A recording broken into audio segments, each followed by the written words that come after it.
Bienvenue à tous. Merci de la fidélité. Aujourd'hui, nous allons parler de la prophétie. Mais bien avant d'entrer dans le vif du sujet, nous allons clôturer d'abord avec notre sujet de la fois passée, la délivrance. Et pour en parler, je reçois apôtre Josué Nawezi. Apôtre, bienvenue. Merci beaucoup, madame. De faux prophètes, c'est un sujet qui est vraiment trop épicé, je crois. Oui, c'est un sujet qui est vraiment très bon à développer pour mettre en garde Très bien. les enfants de Dieu parce que nous parcourons un moment très compliqué. Selon le calendrier, selon le timing spirituel, Vraiment. le timing biblique, nous courons vers, nous sommes dans le temps de la fin. Et dans ce temps de la fin, la Bible nous a parlé sur le faux prophète. La Bible nous demande de veiller sur le faux prophète, c'est-à-dire les faux prophètes s'élèveront à ces temps de la fin. C'est la raison pour laquelle moi je crois que les enfants de Dieu, les téléspectateurs qui nous suivent, doivent vraiment suivre cette émission avec tout intérêt parce que c'est pour leur bénédiction que nous sommes en train de tourner la mission en question pour mettre les enfants de Dieu en garde. Justement, bien avant de commencer avec notre sujet du jour, nous allons tout d'abord clôturer avec notre sujet de la fois passée. Apôtre, vous nous aviez dit la fois passée que c'est lui qui doit délivrer ou c'est lui qui délivre, c'est Dieu. Maintenant, qui a besoin de la délivrance? Toute personne qui est possédée, toute personne qui est obsédée, toute personne qui est oppressée par le démon a besoin de la délivrance. Toute personne qui n'a pas encore reçu Christ comme Seigneur et Sauveur Y dans compris sa aussi vie, les chrétiens. a besoin de la délivrance. Les chrétiens, ils ont besoin aussi de la délivrance. Je me rappelle bien, dans le livre de Jean, chapitre 11, commençant par le 42e verset, la Bible là-bas nous parle de la délivrance que Jésus-Christ a fait sur Lazare. Vous allez vous rendre compte que Lazare marchait avec Jésus. Lazare était un fidèle de Jésus. Mais lorsque Lazare était décédé, la Bible dit que 4 jours après, Jésus est venu à la demande de frères de Lazare. Jésus est venu dans la ville, à Béthanie. Quand Jésus est arrivé, il avait trouvé déjà que Lazare était déjà enterré, il était déjà décédé, enterré même. Et Jésus était obligé de demander aux membres de famille de Lazare qu'on puisse l'amener à la cimetière. Très bien.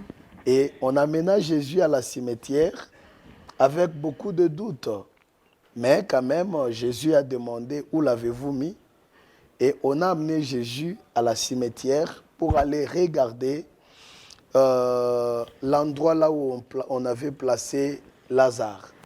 Et quand il est arrivé là-bas, il demanda à ses disciples et à toutes les personnes qui étaient tout autour de lui d'ouvrir le tombeau. Et avant d'ouvrir le tombeau, Jésus avait prié. Il avait d'abord prié, rendu grâce à Dieu. Seigneur, tu m'as toujours exaucé, tout ça. Parce que Jésus fut ému. Il fut ému de compassion de voir les sœurs de Lazare pleurer et interpeller Jésus que si tu y étais là, notre frère Lazare ne devait pas mourir. Exactement. Mais à cause de ton absence, voilà comment Lazare est décédé. Alors Jésus fut touché. Quand vous lisez Jean chapitre 11, verset 35, la Bible dit que Jésus pleura. C'est le verset presque même le plus court de la Bible. Jésus pleura. Jésus a pleuré lorsqu'on lui avait parlé que si tu étais là, notre frère Lazare ne devait pas mourir. Jésus a pleuré, c'est comme ça qu'il fut révolté pour dire aux sœurs de Lazare qu'on puisse l'amener au cimetière, là où on a placé le corps de Lazare. Et arrivé là-bas, Jésus a fait la prière. Il ordonna à ses disciples d'enlever la pierre. Et là, il a crié, Lazare sort. Et Lazare fut sorti. Et quand Lazare était sorti, il était lié des bandes. C'était la parole de Christ qui a ressuscité Lazare. Et quand Lazare est sorti du tombeau, il était lié des bandes. Et Jésus a donné l'ordre de lier-les. C'est-à-dire, vous allez vous rendre compte que quand il a dit délier-les, malgré la résurrection de Lazare, mais il avait quand même certains liens qui étaient sur son corps qu'il fallait délier. Là, nous voyons déjà, c'est toujours la délivrance. Oui. Et Jésus, les disciples ont délié Lazare et Lazare est devenu libre. Vous pouvez être chrétien, mais vous êtes encore sous certains combats. Ou soit sous esclavage. Sous l'esclavage de certains esprits. Justement, oui. Malgré que vous avez déjà donné votre vie à Jésus, mais vous êtes quand même sous pression de certains combats, sous pression de certaines maladies, sous pression de certains soucis, et vous méritez à passer à la délivrance. Vous allez comprendre beaucoup de gens aujourd'hui. Il y a beaucoup de gens qui disent que non, Mimi Nesha Kwamini, Michi n'a besoin de nini na délivrance. Non. Aussi longtemps que nous vivons sous les cieux, sur cette terre, nous avons toujours besoin de la délivrance. Comme je l'avais dit, que la délivrance, c'est un changement d'étape. C'est un changement de niveau. Passer d'un niveau bas à un niveau élevé. C'est le changement de vie, la délivrance. Vous pouvez, vous êtes bloqué financièrement, mais lorsque la délivrance arrive dans votre vie, vous voyez les déblocages financiers. Lorsque quelqu'un est possédé, par exemple, de démons de stérilité, vous pouvez trouver, il y a des chrétiens dans les églises, de chrétiennes plutôt, dans les églises, et même des chrétiens qui sont possédés des esprits de stérilité. Des années dans l'église. Vous venez d'ailleurs, apôtre, de me précéder, j'y arrive. Oui. Un chrétien peut-il être possédé? Je dirais... Parce que quand on a un comme Kanisa, il y a un mutakatif, je ne sais pas, Jésus quoi posséder dans ma esprit impur. Je dirais, c'est quelle sorte de chrétien qui peut être possédé? Lorsque un chrétien vient de naître de nouveau, il vient de recevoir, de se convertir, de recevoir Jésus comme Seigneur et Sauveur. Ce chrétien vient fraîchement du monde, n'est-ce pas? Il vient fraîchement de quitter du ténèbre vers la lumière. Ce dernier doit toujours rester avec certains séquelles de démons, des esprits, vous comprenez? Et ces esprits là-bas, il faut nécessairement qu'ils passent à la délivrance. Or, après cette étape-là, la première étape, le tout première étape-là, de recevoir Christ comme Seigneur et Sauveur, vous vous engagez à la vie de Dieu, à la vie de la prière. Normalement, tous ces temps là-bas, vous devez les passer dans les services de délivrance. C'est-à-dire, vous devez être délivré. Après ces étapes quand même, vous ne devez pas quand même être soumis toujours aux démons, mais en ayant Jésus en vous.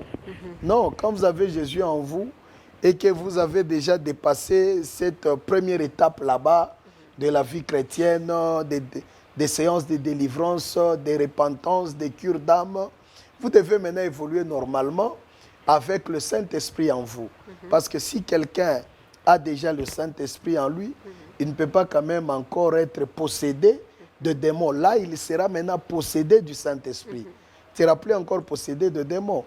Parce que son corps est maintenant libéré de tous les démons, de tous les esprits. Maintenant, ce qui doit habiter en lui, maintenant, c'est le Saint-Esprit. Comme le dit dans 1 Corinthiens 3,16. Ne savez-vous pas que vous êtes le temple du Saint-Esprit et que l'Esprit du Seigneur doit habiter en vous. Vous comprenez? Après avoir donné la vie à Jésus, vous qui étiez, je ne sais pas, possédé de l'impudicité, de l'escroquerie, des mensonges, des livrogneries, tous ces esprits-là ou démons que vous connaissez, après avoir donné votre vie à Jésus, vous devez passer pendant des périodes, les séances de délivrance.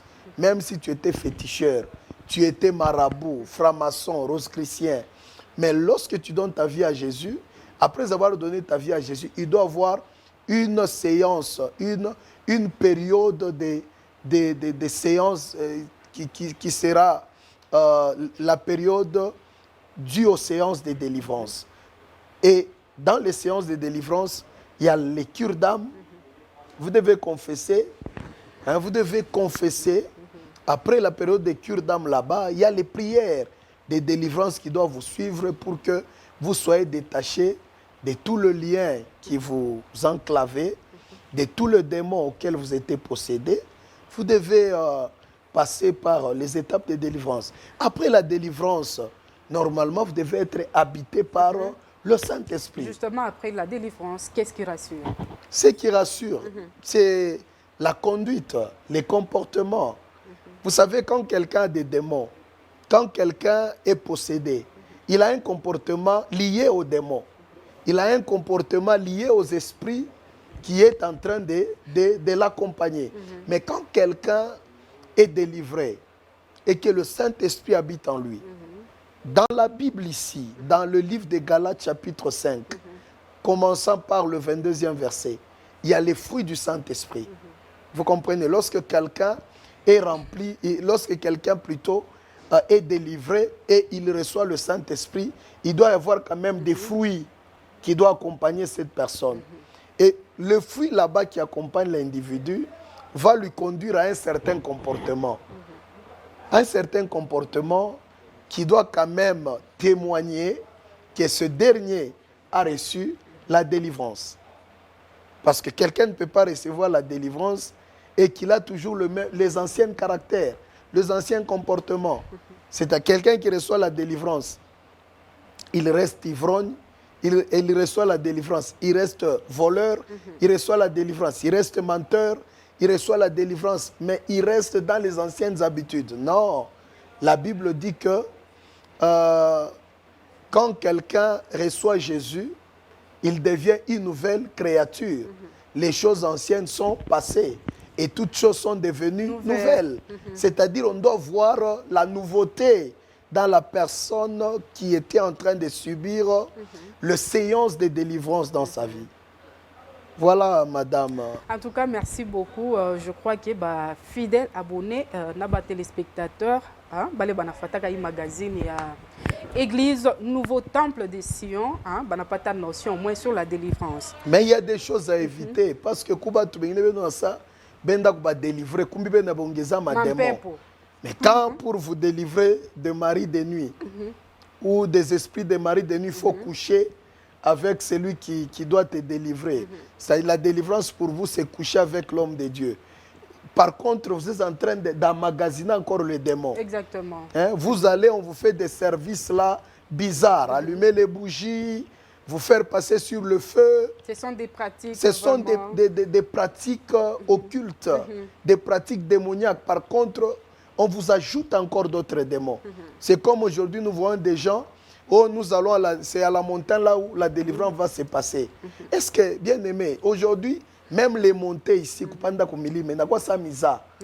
les gens vont à la montagne avec des enfants, et même toute personne qui n'est même pas digne d'aller à la montagne. Vous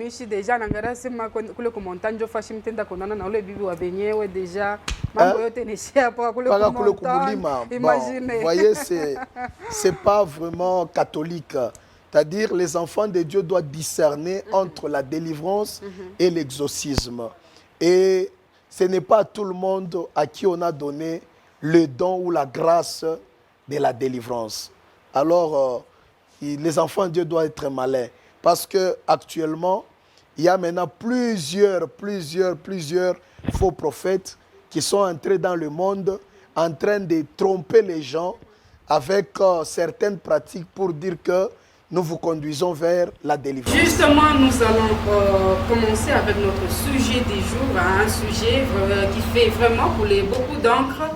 apôtre, hein, ça fait débat vraiment. Oui. Ma faux prophète, à la base, justement, il y a ma division. Il y a ma couple, il y a ma famille. C'est quoi d'abord la prophétie?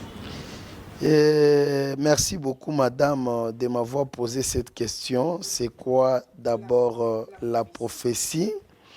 Vous savez, avant de répondre à cette question, j'aimerais d'abord vous donner un verset biblique. Et ce verset-là, c'est Matthieu chapitre 24, dans le verset 24. C'est un verset très important qui va nous permettre d'entrer dans le vif du sujet. Matthieu chapitre 24 et le verset 24, j'ai lu. Car il s'élèvera de faux Christ et de faux prophètes. Ils feront des grands prodiges et des miracles au point de séduire, j'y arrive, s'il était possible, même les élus. Voilà, madame. Vous allez vous rendre compte qu'on nous dit qu'il s'élèvera d'abord de faux Christ et de faux prophètes. Et les faux prophètes là-bas vont marcher avec l'esprit de séduction. Or, quand nous prenons séduire d'une autre manière, c'est envoûter. Vous allez voir qu'aujourd'hui, les hommes de Dieu qui sont dans le vrai ne sont pas acceptés. Et ce sont les hommes de Dieu qui sont dans le faux qui sont acceptés et qui ont de la foule, de la masse. Parce que les faux prophètes vont marcher avec l'esprit de séduction. Et quand on parle de la séduction, nous voyons l'envoûtement. Or, l'envoûtement, c'est en quelque sorte la sorcellerie. C'est la raison pour laquelle, lorsque vous me posez la question de savoir c'est quoi la prophétie? La prophétie, c'est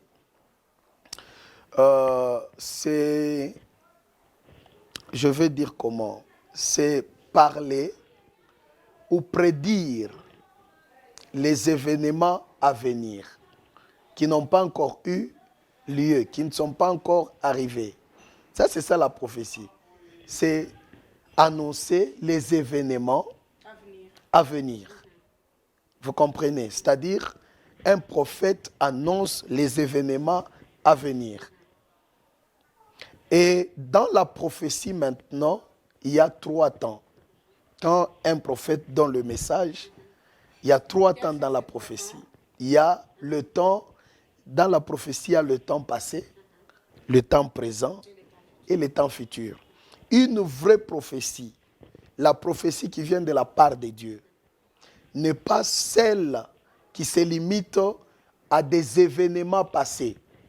Non, jina mamako ni fulani, jina babako ni fulani, mamako alikufuaka. Shinjo apparemment ba prophète be kondo be ba bon juste kutambuka tu Kongo kiloba ça be nda ko beba ma numéro pale justement pour banonaka paka ma passé. Ouais. Hein, ba kuzalaka na 3 kilos. Ouais. Oh, ba kuzalaka ko hôpital fulani. Voilà. C'est-à-dire, vous allez trouver de tels prophètes qui sont là pour seulement parler des événements qui sont déjà passés. Non, ta mère, elle était décédée à telle année. Son nom, elle s'appelait comme ça et comme ça et comme ça. Elle travaillait à tel hôpital, tout ça, tout ça, tout ça. Avec tous ces détails, mais vous allez vous rendre compte que ces prophètes-là ne seront pas à mesure de vous donner un message qui parle de l'avenir. Parce que le passé, même toi-même, tu connais ton passé. Même le diable peut fouiller dans ton passé. Mais pour voir dans l'avenir, c'est tout un problème. C'est tout un problème parce que c'est lui qui cache l'avenir d'un être humain, c'est Dieu lui-même.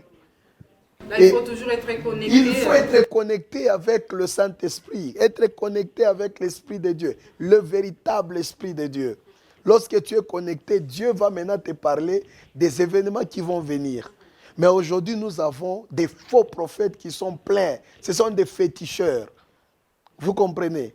C'est le travail de devin. C'est le travail des marabouts, les gens qui racontent les histoires qui sont déjà passées. Vous comprenez? Urilukulaka. Urianzaka kutumika fazi fulani. C'est-à-dire racontent les événements qui sont passés. Mais ils ne sont pas à mesure de vous révéler ce qui viendra dans le futur. Ils ne sont pas à mesure de vous dire ce que Dieu attend de vous. Ils sont seulement capables de voir blocage. Malien à famille. Makomba à Boulogi. Oui. Mais tu vois tout ça. Maintenant, quelle est la pensée de Dieu dans tout ça? Qu'est-ce que Dieu dit? Quelle est la porte de sortie de toutes ces histoires que tu es en train de voir? Vous comprenez? C'est-à-dire, ainsi dit l'Éternel, la prophétie est rare. Comme le dit dans 1 Samuel chapitre 3, qu'à un certain moment en Israël, les visions n'étaient pas fréquentes. Les visions sont devenues rares. Maintenant, ceux-là qui se sont levés, ce sont des faux prophètes. Pendant ces moments, ce sont les faux prophètes qui règnent. Mais apôtre, comment deviner le vrai et le faux prophète? Les faux prophètes, la Bible dit ceci, parce qu'on n'a pas assez du temps pour lire. La Bible nous dit qu'on reconnaîtra un arbre par ses fruits. Comment un prophète de Dieu, quelqu'un qui se dit, je suis un envoyé de Dieu, je suis un prophète de Dieu. Mais pour donner la prophétie, il faut lui payer l'argent. Pour le voir, il faut payer l'argent. Ce sont des faux prophètes. Et quand il te prophétise, il faut lui donner l'argent. C'est parmi les signes des faux prophètes. La Bible dit que dans le dernier jour, il y aura des temps difficiles. Hein? Il y aura des temps difficiles. Dans le dernier jour, il y aura des temps difficiles. C'est-à-dire, plusieurs personnes vont se livrer dans des choses qui ne sont pas vraiment, qui ne sont pas dignes. Comment voulez-vous, pour te prophétiser, pour voir les prophètes, il faut payer l'argent. Il faut donner l'argent. Njo nenda kumona prophète apôtre Josué, ulo nenda kona pa kumona efombele upeleke nini, upeleke makuta. Est-ce que bane biandika wapi Bible? L'esprit, ça c'est 1 Timothée chapitre 4, mais l'esprit dit expressement que dans le dernier temps, quelques-uns abandonneront la foi pour s'attacher à des esprits séducteurs et à des doctrines de démons. Par l'hypocrisie des faux docteurs, portant la marque de la flétrissure dans leur propre conscience, prescrivant ainsi de suite. C'est-à-dire, dans le dernier jour, il y aura des temps très compliqués, des moments très difficiles. C'est ce que nous sommes en train de vivre, avec même les faux prophètes. Quelqu'un qui se dit prophète, mais il cherche à délivrer quelqu'un, à délivrer une femme d'autrui en couchant avec elle. Comment tu peux coucher avec la femme d'autrui pour la délivrer? Oh, c'est ce que Dieu m'a dit. Est-ce que Dieu peut t'envoyer à coucher avec la femme d'autrui pour qu'elle reçoive la délivrance? Quelle sorte de Dieu? Quelle sorte de Dieu? Or, la Bible dit que tu ne peux pas. La Bible dit d'abord que Bibi Wabantu, Bibi Wabenye ni shamba ya miba. Tu ne peux pas convoiter la femme de ton prochain. Apôtre, pas seulement coucher avec une femme d'autrui. Prophète en Afrique, le plasma, il y a 55% de démons. Justement, il faut ni bébé. Ni bébé, mais on n'aime pas ta prophète, on a bébé le plasma. Est-ce que tout ça, c'est quoi? Les gens qui acceptent de telles prophéties, ils sont naïfs. Ce sont des gens qui n'ont pas la connaissance de la parole de Dieu.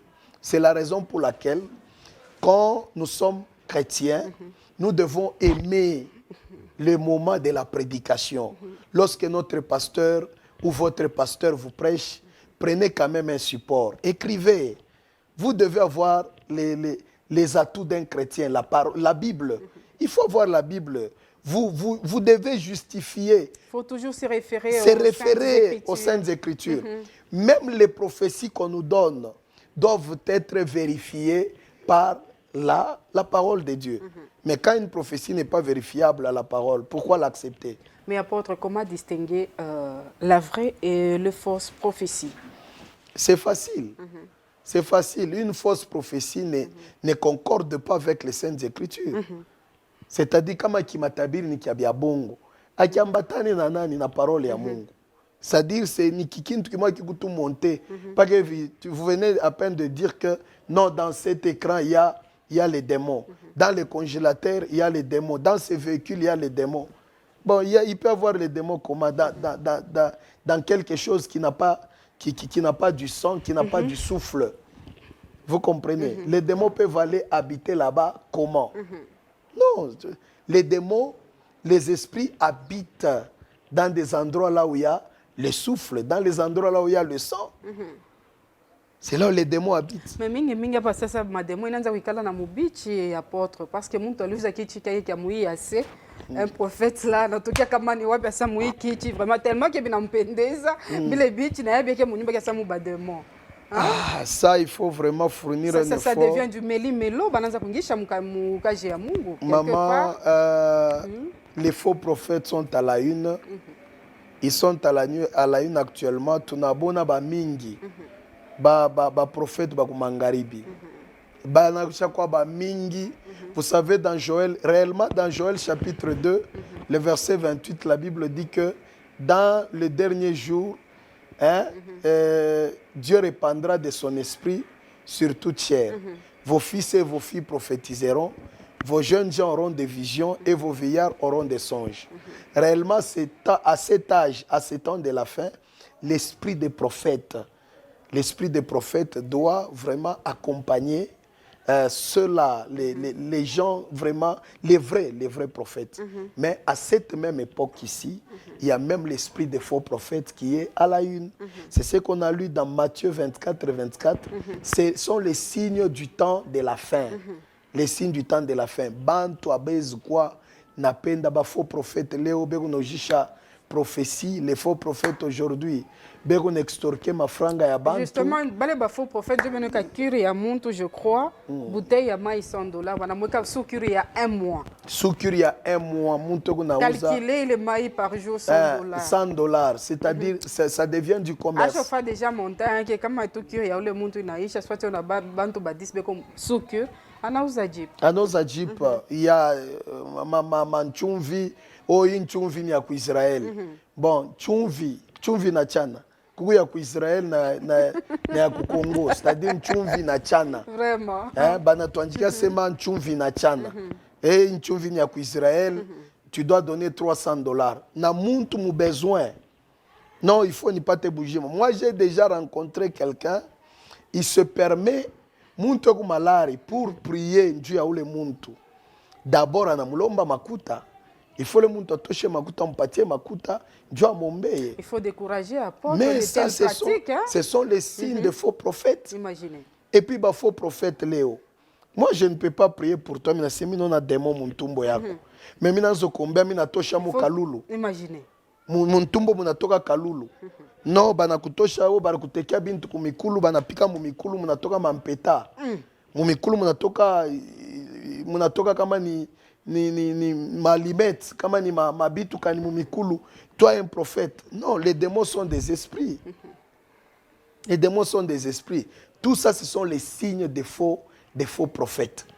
Bana créer tout bintu magenou ya muntu ju bitoki à croire que le muntu ko délivrer. Oui, ni ma pratique ya ba mifumu mama.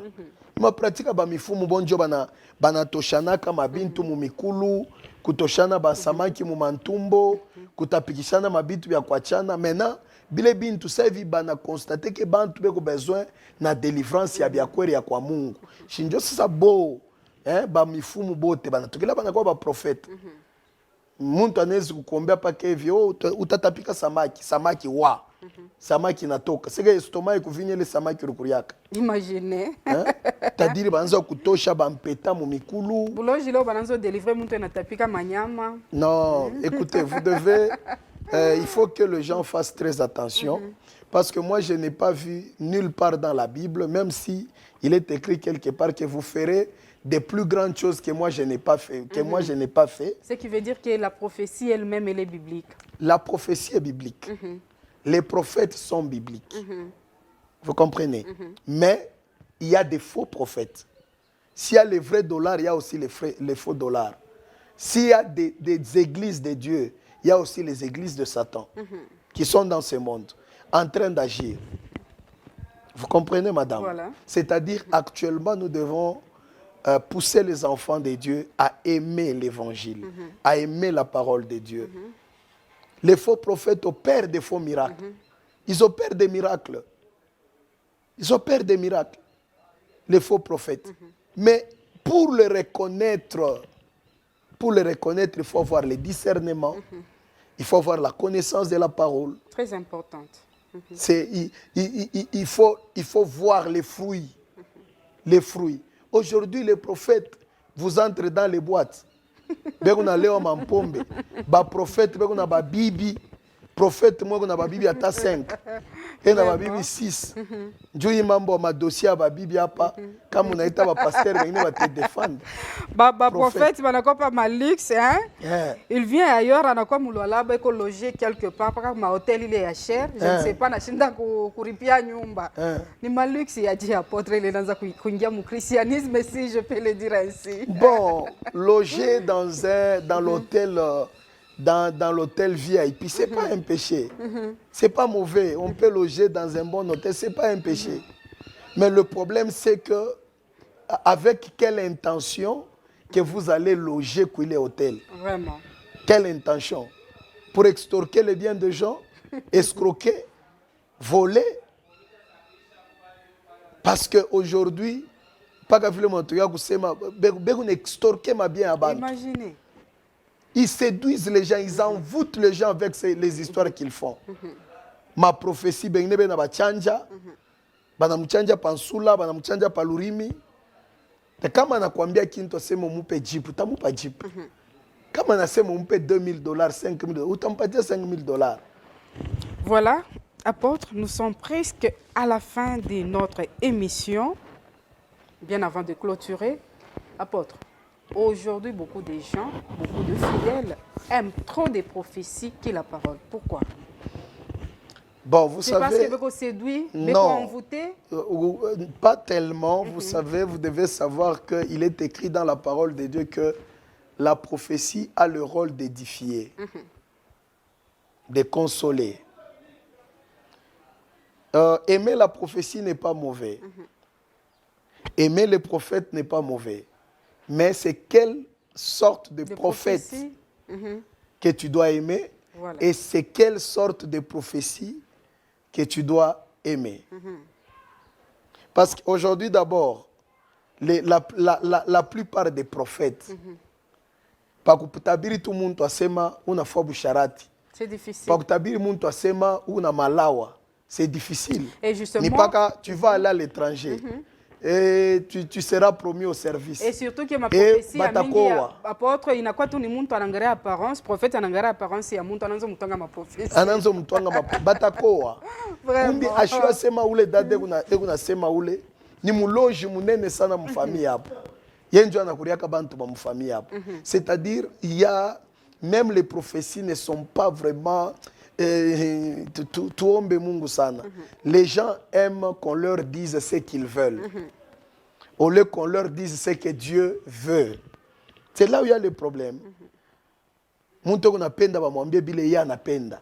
Utenda mu Canada, utenda mu Londres. Batakoa. Ba chrétien banapenda sana baba flatter hein. Ma luxe baba flatter. Hein? Et hapa leo kama nakuwa nitabiri mimi asema uende ukasaji, mimi tachukia sana. Mais kama nasema nitenda kwa Afrika du Sud Bulaya. C'est-à-dire Mungu unaona paka Bulaya. Alors non kama ni mama bena mprofetiser bien vile jo amen sana roho mtakatifu inaanza kushuka. Mais kama nasema kama sio tenda kusandoa. Vraiment. Uende kukasa kukumbujimai. Kule kumbujimai kule ndio kule tenda kufanya ministeri yako. Mbantu we nakimbia Mbujimai leo. Pale unaweza kusema Mungu peut-être anakotola. Mungu anakotola, est-ce que Dieu n'a pas vu autre chose? Il faut revoir les visions bien. Voilà un peu de ça comme ça. C'est-à-dire, la prophétie n'est pas mauvaise parce que la prophétie a le rôle d'édifier, très bien, de consoler d'exhorter. Mais le problème, c'est que nous devons faire en sorte que cette prophétie soit vraiment justifiée dans les Saintes Écritures. Voilà un peu, d'une manière brève, ce que je peux dire sur base de la prophétie. Voilà, nous sommes déjà à la fin de notre émission, fidèles téléspectateurs et abonnés de la Résolution Télévision. Apôtre, votre mot de la fin au sujet des faux prophètes. Bon, je m'adresse d'abord aux faux prophètes eux-mêmes. Quel conseil donnez-vous aux faux prophètes? Les faux prophètes. Fidèles, vraiment envoûtés, vraiment attirés dans ma prophétie. Les faux prophètes doivent cesser. Aujourd'hui, nous avons beaucoup de chégues, des enfants de la rue, à cause des prophéties. Un prophète qui donne un message qui divise un foyer, un couple. Un prophète qui vient dans la maison seulement pour désigner les enfants sorciers dans la maison. Et par manque de foi, les parents chassent les enfants de la maison, commencent à les maltraiter. Alors, moi, je demanderai à nos prophètes, si réellement Dieu t'a appelé dans ce domaine de la prophétie, que Dieu te donne la sagesse. Voilà. De deux, aux faux prophètes, de cesser à pratiquer la magie, qu'ils appellent seulement ça magie au lieu d'appeler ça prophétie. Parce que naba prophète benye babiakwere banza ko douter Dieu à présent ça ba faux prophète. Justement, oui. Et les faux prophètes là-bas sont des serviteurs du diable et leur finalité sera l'enfer. Il est grand temps qu'ils se répandent et qu'ils servent Dieu dans toute vérité. Voilà le mot de la fin, et que les chrétiens aussi fassent attention, qu'ils n'abandonnent pas leurs assemblées à cause des fausses prophéties. Shia babansha kututabiri bitu bya bongo sana. C'est ni nani? Apôtre Josué Nawezi, aigle des nations. Et qu'on a malawa moya. Où les qu'on a prophétisé ni prophète. Imaginez. Bon, je me dis, Mishija, Shia tadawa lukunga. Mishia tadawa ya bongo et Mishiyue. Bon, monte qu'on a prophétisé ville. Hein? Alors, coucou, njo ville, on a pendé ma spectacle, ma bintu bya bongo. Les gens aiment qu'on les trompe. Alors, que les gens cessent. Que les gens cessent et que le peuple de Dieu puisse avoir le discernement sur les problèmes de prophétie. Voilà, merci beaucoup. Restez branchés au programme de la Résolution Télévision et vous ne serez jamais déçus. Bye.